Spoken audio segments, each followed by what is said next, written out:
à droite, il y en a à droite. Vas-y, go, go, go, go, go. Putain, il y en a à gauche là. Putain de merde. Vas-y, là, c'est de la merde ce jeu et tout. Voilà, bonjour. Salut à tous, j'espère que vous allez bien parce que moi ça va super. On se retrouve après un petit peu d'absence. Bon, un an, c'est quoi un an? C'est pas comme si c'est passé vraiment énormément de choses en un an en vrai. On se retrouve un nouveau concept de vidéo, donc j'espère que ça va vous plaire. C'est parti.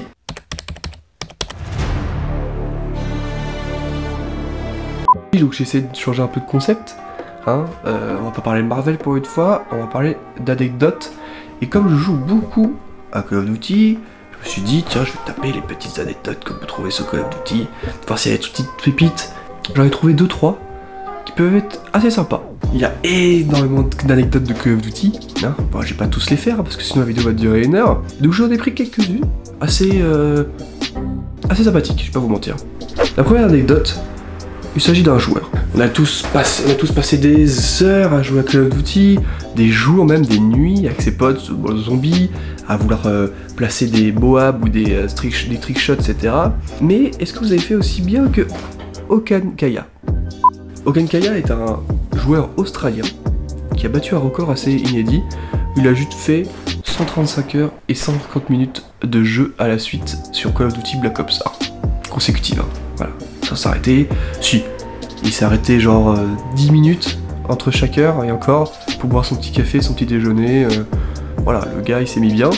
Il a battu ce record en novembre 2012. Le gars il a fini dans le Guinness Book des records. Bon, il a fini 37ème mondial. Je vais pas vous mentir que moi à sa place ça foutrait un peu les boules de finir que 37ème mondial après 135 heures de jeu.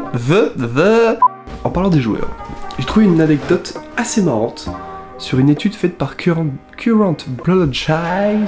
Je cite: les chercheurs ont découvert que les joueurs des jeux vidéo développaient une sensibilité accrue à ce qui se passe autour d'eux.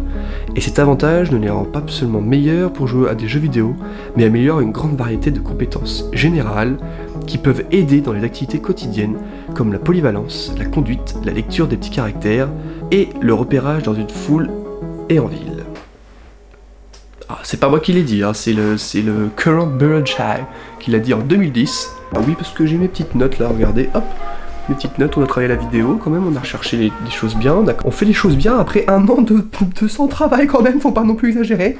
Call of Duty a percé des générations pendant 17 ans, hein, de 2003 jusqu'à 2020, 2003 avec le premier Call of Duty, et 2020 avec le dernier Call of Duty Cold War, que je ne dirai pas mon avis dessus, n'est-ce pas, et comme la plupart de certains des Call of Duty, qui n'ont pas tous été non plus super bons, je ne dirai pas les noms.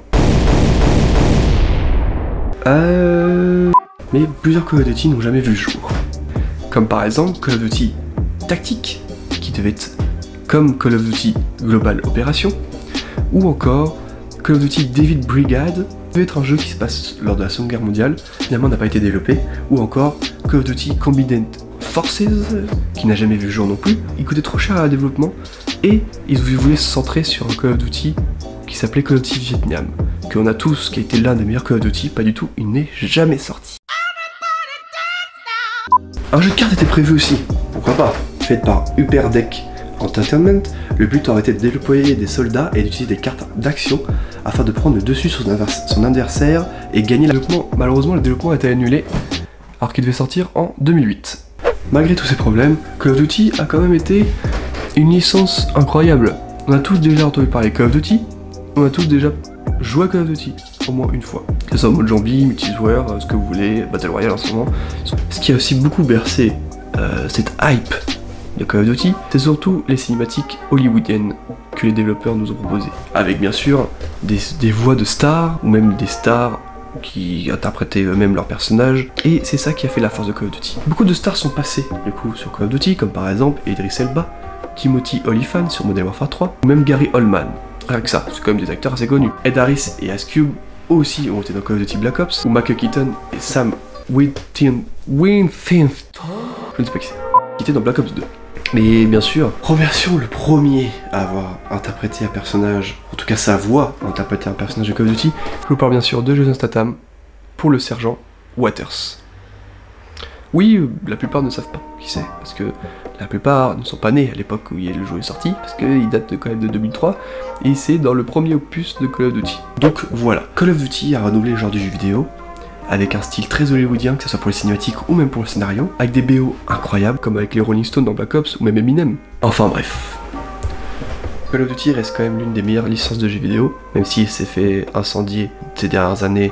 On a tous détesté un Call of Duty, on a tous aimé un Call of Duty, c'est peut-être pour ça qu'on le critique, parce qu'on l'aime, et il nous a tous fascinés, il nous a tous choqués par ses cinématiques ou même ses scénarios. Et pour moi, ça reste quand même, que vous voulez ou non, je m'en fous, c'est ma vidéo, c'est moi qui décide en fait. Il reste quand même une des meilleures licences de jeux vidéo. Et voilà.